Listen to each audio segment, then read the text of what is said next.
নমস্কার, আমি সাগর রায়। Winning coaching সেন্টারের পক্ষ থেকে তোমাদের সকলকে স্বাগত। আগের ক্লাসে আমরা পশ্চিমবঙ্গের ভূপ্রকৃতি অর্থাৎ পশ্চিমবঙ্গে কতগুলি জেলা আছে, সেগুলো কোথায় কোথায় অবস্থিত এবং কত সালে সৃষ্টি হয়েছে এসব জেনেছিলাম। আজকে আমরা পশ্চিমবঙ্গের নদ নদী সম্পর্কে জানব। নদ নদী শুরু করার আগে নদ ও নদীর মধ্যে পার্থক্য কি সেটা আগে জেনে নিই। নদ হচ্ছে যেসব নদীর কোনো শাখা নদী নেই তাকে হচ্ছে নদ বলবো, আর যেসব নদীর শাখা নদী আছে তাকে বলবো হচ্ছে আমরা নদী। যেমন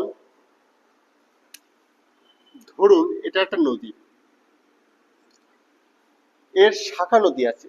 শাখা নদী মানে একটা প্রধান নদী থেকে আর একটা নদী সৃষ্টি হয়েছে, যে নদীটা সৃষ্টি হয়েছে তাকে আমরা বলবো হচ্ছে শাখা নদী।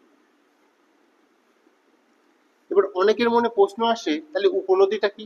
উপনদী হচ্ছে একটা নদী যেটা অন্য জায়গায় সৃষ্টি হয়েছে, সৃষ্টি হয়ে বইতে বইতে প্রধান নদীতে এসে মিশেছে, তাকে বলবো হচ্ছে আমরা উপনদী।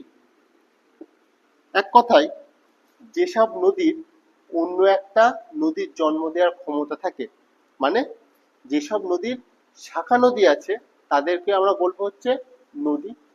আর যেসব নদীর শাখা নদী নেই, মানে অন্য একটা নদীর জন্ম দেওয়ার ক্ষমতা নেই কিন্তু উপনদী থাকতে পারে।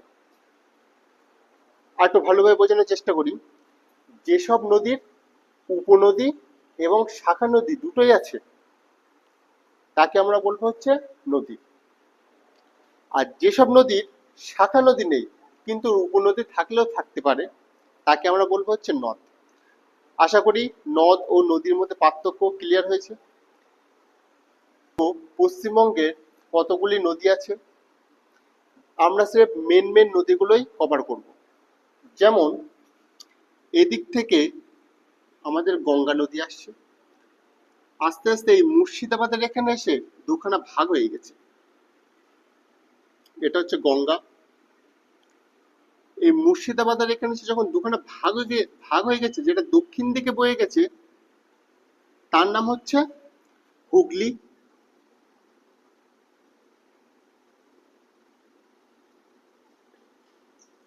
আর যেটা সোজা বেরিয়ে গেছে, বেরিয়ে যাওয়ার পর যে বাংলাদেশে প্রবেশ করেছে এর নাম হয়ে গেছে পদ্মা। এবার ঘটনাটা হচ্ছে, এই জায়গাটা মুর্শিদাবাদ, তার নিচে কি রয়েছে আমাদের নদিয়া। আর নদিয়ার যে মায়াপুর, নদিয়া জেলার একটা জায়গার নাম, তার নাম হচ্ছে মায়াপুর। এই মায়াপুর পর্যন্ত গঙ্গার যে দিকটা দক্ষিণ দিকে চলে গেছে, সেই দক্ষিণ দিকের মায়াপুর পর্যন্ত এই গঙ্গার নাম হচ্ছে ভাগীরথী। এর নাম হচ্ছে ভাগীরথী। যে মায়াপুর পার করেছে এর নাম হয়ে গেছে হুগলি। ক্লিয়ার? এখানে একটা পাহাড় আছে, সেই পাহাড় থেকে একটা নদী সৃষ্টি হয়েছে, সৃষ্টি হয়ে এই ভাগীরথীর সাথে গিয়ে মিশেছে। এই যে নদীটা, এই নদীটার নাম হচ্ছে ময়ূরাক্ষী।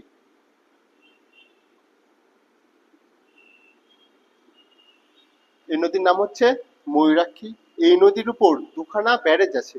ব্যারেজ মানে হচ্ছে বাঁধ। কি কি? একটা হচ্ছে এই জায়গাটা রয়েছে হচ্ছে আমাদের ম্যাসেঞ্জার বাঁধ, এই জায়গাটা রয়েছে আমাদের হচ্ছে তিলপাড়া বাঁধ বা তিলপাড়া ব্যারেজ। আমি আর লিখছি না, এখানে লিখলে অন্য নদীগুলো আমি লিখতে পারবো না, অন্য নদীর নামগুলো এখানে আমি লিখতে পারবো না, জায়গা ধরবে না বলে এই বাঁধগুলোর নাম এখানে আমি আর লিখছি না। আরেকবার বলি, এটা হচ্ছে ম্যাসেঞ্জার বাঁধ, এটা হচ্ছে তিলপাড়া বাঁধ। এখান থেকে আর একটা নদী সৃষ্টি হয়েছে, তার নাম হচ্ছে দ্বারকা। এই দ্বারকা নদী বইতে বইতে এই ময়ূরাক্ষী নদীর সাথে মিশেছে। এই দ্বারকা নদীর পাশে বা তীরে একটা পীঠস্থান আছে, সেই পীঠস্থানটার নাম হচ্ছে তারাপীঠ।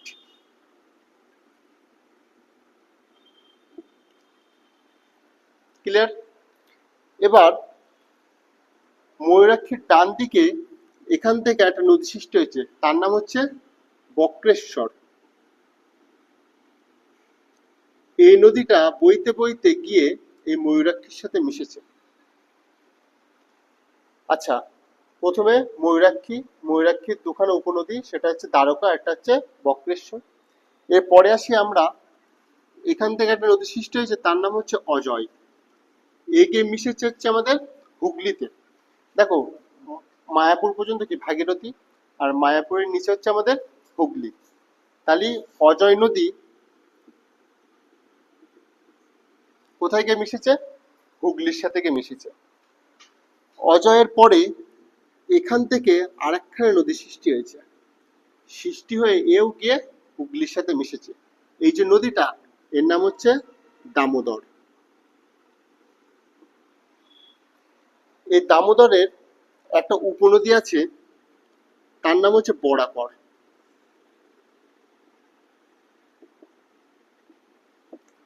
এই বরাকর নদী খানিক দূর গেছে, গিয়ে পশ্চিমবঙ্গ আর বিহারের যে বর্ডার, সেই বর্ডার বরাবর এসে কার সাথে মিশেছে? এই দামোদরের সাথে মিশেছে। যে জায়গাটা মিশেছে সেই জায়গাটা একটা বাঁধ তৈরি হয়েছে, সেই বাঁধটার নাম হচ্ছে পাঞ্চের বাঁধ। আর দামোদর নদীর উপর এখানে আরেকখানা বাঁধ আছে, তার নাম হচ্ছে দুর্গাপুর বাঁধ। ক্লিয়ার? এই যে জায়গাটা, এই জায়গাটা কি? পুরুলিয়া। পুরুলিয়ার এখান থেকে একটা নদী সৃষ্টি হয়েছে, তার নাম হচ্ছে দ্বারকেশ্বর। এটা হচ্ছে দ্বারকেশ্বর।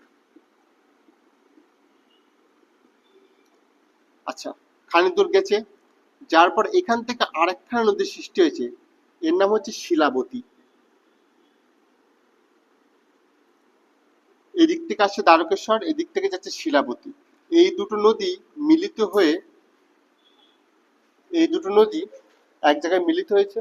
মিলিত হওয়ার পর নাম চেঞ্জ হয়ে গেছে, নাম চেঞ্জ হয়ে বইতে বইতে গিয়ে মিশেছে হচ্ছে হুগলিতে। এবার দেখো, এদিক থেকে কি আসে? আমাদের দ্বারকেশ্বর, আর এখান থেকে হচ্ছে শিলাবতী। এই দুটো যেখানে মিলিত হয়েছে, মিলিত হওয়ার পর কি বললাম? নাম চেঞ্জ হয়েছে। নাম চেঞ্জ হয়ে এই নদীটার নাম হয়েছে রূপনারায়ণ। রবীন্দ্রনাথ ঠাকুরের একটা কবিতা আছে, রূপনারায়ণের কূলে। তারপর এখান থেকে একটা নদী সৃষ্টি হয়েছে, তার নাম হচ্ছে কংসাবতী। আর এখান থেকে একটা নদী সৃষ্টি হচ্ছে, তার নাম হচ্ছে কেলেঘাই। এই দুটো নদী মিলিত হয়েছে, এই দুটো নদী প্রভাবিত হয়ে মিলিত হয়েছে। মিলিত হওয়ার পর এদের নাম চেঞ্জ হয়ে গেছে, নাম হয়ে গেছে হুগলি। আর এই হুগলি নদী গিয়ে মিশেছে কোথায়? এই রূপনারায়ণের সাথে। বোঝা গেল? এবার দেখো, গঙ্গা এখানে দুটো ভাগ হয়ে গেছে, একটা দক্ষিণ দিকে চলে গেছে, আর একটা গঙ্গা নামে সোজা বেরিয়ে গেছে। যার পর বাংলাদেশে ঢোকার আগে এখান থেকে দুখানা আর একখানা শাখা, যেটা দক্ষিণ দিকে চলে গেছে, যেটা দক্ষিণ দিকে চলে গেছে সেই নদীটার নাম হচ্ছে মাথাভাঙ্গা। আচ্ছা, খানিক দূর যাওয়ার পর এই যে মাথাভাঙ্গা, এর দুখানা ভাগ হয়ে গেছে।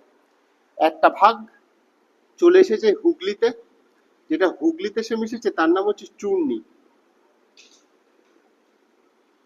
আর একটা শাখা যেটা সোজা বেরিয়ে গেছে, বেরিয়ে গিয়ে খানিক দূর গিয়ে বাংলাদেশে ঢুকে গেছে, যেটা সোজা বেরিয়ে গেছে সেটার নাম হচ্ছে ইছামতি। বোঝা গেল? আজকে আমরা দক্ষিণবঙ্গের নদ নদী সম্পর্কে জানলাম। এর পরের ক্লাসে আমরা উত্তরবঙ্গের নদ নদী সম্পর্কে জানবো। আজকের ক্লাস এই পর্যন্ত, দেখা হচ্ছে পরের ক্লাসে।